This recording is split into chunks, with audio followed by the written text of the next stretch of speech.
Welcome to our channel. This is Joshua. and Kat. We appreciate you stopping by to watch our vlog, our video, our short, whatever you're watching.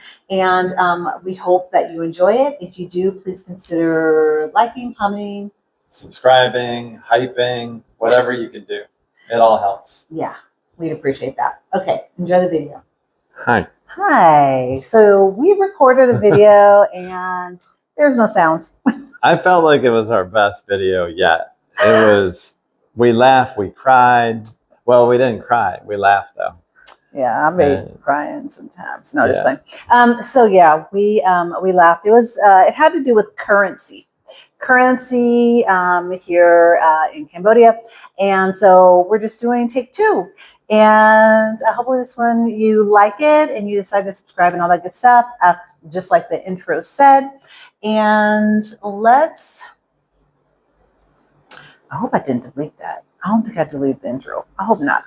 Anyway. So let's talk currency because being from the U.S., the U.S. dollar, and it's real here. I think in the last video I may have gone money, money, money, money. Oh gosh, please don't. Money. Oh gosh. See, that's what you missed. It was stuff like that. Oh Lord. Anyway, so currency. Okay, so there's real here. Is it real or real? It's real. Real. Okay, so it is 4,000 real to the dollar. So that makes it, I think it makes it pretty easy to figure it out. So if you're, it's 4,000, it's $1. If it's 5,000, $1.25, 6,000, $1.50. And for international viewers, it's a US dollar. US dollar, yes. Yeah, USD. And USD. And so it's pretty easy to like figure out the amount. If it's a smaller amount, I definitely use my phone. If it's like 174,500, something like that, to figure that out. I think that's around like $20 or something, maybe. Well, shoot, you're putting me on the spot. I wasn't listening. No, I don't think it's that. I think it might be less. But so if we go shopping and it's that high, I have to figure it out. But if it's lower amount, it's pretty easy, right? Yeah. So what do you want to say about? What I want to say is, I am thinking back to our first attempt at this because we made some good points. But one is that don't be too worried about it because the Khmer people are so honest that honestly you get to the point where you don't even count your change anymore because there's like no theft from vendors here. They're going to give you the right amount of change. But yeah, like Kat said, if you need to do like sometimes it's very easy because if it's like 8,000 real, that's $2, because it's very easily divisible by 4,000. Sometimes like when we're at a store that, buying clothes or something and it's higher pricing, then we will use our phones. Yeah, the value of the USD is it's pretty high, even though there's been talk about that not being the main currency in places. That's a long story, but one thing that we talked about we discussed was the condition of the bill. Now, Josh was saying that the real, that can be in any condition, right? It can be in, any condition. Wadded up. The U.S., like I don't, I'm not a cash person, so I don't deal with it a lot. So you can tell me a little bit about your experience with it as far as the condition. Yeah, if you're spending U.S. dollars here, they have to be in basically perfect condition, like bent corners, stains, creases, things like that could be enough for vendors to reject the currency. And then, although the Khmer people are very good people and very honest, they will pawn off damaged bills on unsuspecting foreigners. I haven't had, I think I said this in the last video. It has happened to me, and it may have even happened at our bank because I ended up with a $20 bill that was taped together. And I didn't realize it. I didn't look very closely at it, but we tried to use it to pay rent as part of our rent payment. And they gave it right back to me. They're not having it. Yeah, so I had to go back to the bank and explain to the teller that I couldn't. I just deposited it. That's one. If you have a bank account here, you can just deposit it, then you're good to go. I know it's really wild that they are so particular about that. Yep. And I don't know. Do you know why they're so particular? I mean, I think that's a really good question. Actually, I was going to say counterfeiting may be a problem, and I think it is, but I don't know how that would relate to damage bills so much. It's almost like it's just become like almost like a tradition but I'm not entirely sure. That's a really good question. But one thing that I did research for the last conversation we had about this, the one that had no audio, the reason why they accept US dollars here is because after the tragic genocide they had here, their local currency was devalued. They had all sorts of problems with their economy. And a lot of the organizations that came in to help rebuild the country were U.S. organizations. So that they introduced U.S. dollars into the economy here, and that's just that tradition has stuck around. But like Kat was saying, I could see that changing because like the geopolitical climate is changing. Wow, don't I sound impressive? Geopolitical climate. I don't know where that came from. But yeah, it's like he doesn't talk like that all the time. I don't. But we're very close to China here. Like there's a big like China is the superpower that influences Cambodia the most. Because like all these skyscrapers are going up in Phnom Penh, and they're virtually all of them, from what we hear, are being financed by Chinese companies, Chinese money. So I could see that shifting. But right now, yeah, it's U.S. dollars and Khmer Riel. Well, one thing I was thinking, because I think that when people travel, you want to bring money, some people want to bring US dollars. I don't know that because they're so particular about the condition. I don't know if it's like, and how can you, like, if you need to like convert it, like how you go about that. If you bring like a significant amount of US currency, so if you're thinking of visiting, you need to think about that because especially if you don't have a bank account here, what do you do to like with your? Because I mean, in stores won't take it. You'll be like. I have a response to that since you brought up stores, because sometimes stores do take it. Oh, okay. Yeah, so the strategy I heard, and this was actually from somebody like a Filipino American person, I believe, who was going back to the Philippines to visit family.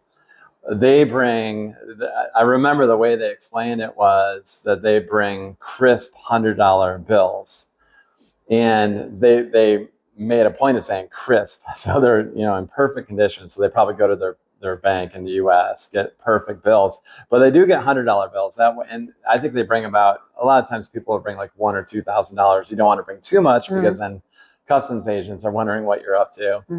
But what you do is, what I was told here, because Philippines is another Southeast Asian country, so there are some similarities. So it's probably the same there. But what a local here told, actually not a local, but an expat who's been here for years, told me that if you go to like a big chain grocery store with $100 bill, and just as long as you buy $5 worth of items at least, so you go in there, you buy like, whatever, buy $5 worth of stuff, buy like a case of beer and pay with $100 bill, they'll give you the change that you need. That's how you get change if you don't have a bank account. Okay. Yeah. All right. Yeah. All right. So that's a way to work around it. Now people when we're going, they're going to be going, they had all bills. I guess they would be able to like change it, but yeah, that's something to think about. That's something to think about. Like, sorry to interrupt, but because there have been some times where I go to a smaller, like a local business. I don't do this anymore, but when I was first getting used to the currency, because when you're first here, it's a little intimidating. But after a few weeks, usually you kind of settle in. And I would try to even give a $20 bill to buy like a coffee, because everything's so inexpensive here. So the coffee was like $1.50, and they couldn't accept it because they didn't have the change for even a 20. So you do kind of learn how to navigate that. Okay. So that notification was we need to do laundry. So yeah. Yay. Because and with laundry they have washers. a lot of countries that, you know, the U.S., the whole like dryer thing, that may be something that we should discuss, like Oh, that'll be another good video idea. Yeah, the appliances and things that you find, you know, because there's Oh, a yeah. lot of where it's Very electric different. stoves, and then there are like rentals that we looked at where it's like a 2-burner gas stove, and then they have a gas tank. So we may discuss something like that. Yeah, if you guys are interested in us doing videos like that, if there, you have questions about like, oh, is there this there, that there, you know, if you have questions, you can always comment below, and we'll do a video about it, or just ideas for videos in general. But just looking around, like I know ovens are not very typical here, believe it or not. Usually rentals just have a small stove, like 2 burners is typical. Dryers are very rare here. Yeah, but we're going to talk about that on another video. Yeah, we'll talk about it in a different video. I keep talking about it because we'll start talking about it. It'll be long because we definitely want to make this not too long. How much time do we have left? We have we're over 10 minutes. Okay, so really quickly, of course, you don't only have to use cash. This is on point, on topic. But one really popular way to pay here, probably the most popular, is the ABA Pay, which is like a QR code. ABA is a bank. I believe it's a Canadian bank that's huge here. Like tons of people have ABA accounts, both locals and visitors, foreigners, and vendors. It's pretty cool. Like there'll be little food stalls, and they have their little QR code, so you can pay. You just scan it. And that's like, you're going to do that if you're planning on staying here for a minute. You know, I don't know if you're going to open an ABA account if you're visiting, you're coming for 2 weeks. You know, I think that Josh is thinking longer term than that. And I'm just thinking, like, if you're like, you want to come and you want to check it out to see if it's maybe the place that you'd like to spend some time, something to think about as far as currency goes.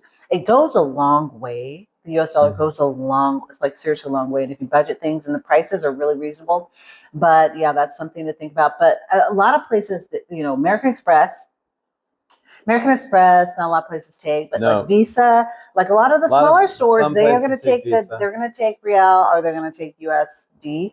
And then there are other places that they take they'll only take ABA versus a credit card, and then there's places that take credit cards. So it's just something to think about, so that you're prepared with your funds. Yeah, these are the very basics, but we can get really deep into it. Like if you're moving here, we could do a whole video on which banks to make sure you have accounts at before you move here, because it makes a huge difference. It does. It can make a difference in hundreds of dollars in transaction fees, even per month. It's insane. So that freaked me out, man. Did y'all see that bird?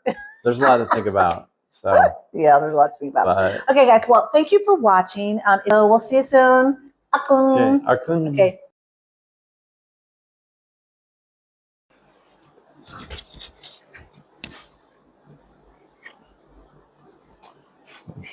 I don't want to put it on this thing. That's disrespectful. So I guess I'll just do it like. I guess I'll do it like this.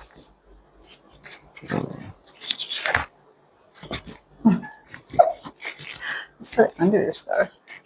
Or your neck under your scarf. Yeah. Okay. Here, let me do it. You're on the wrong side. Oops, so I get your chair. Okay. There. Okay, so, hey guys, so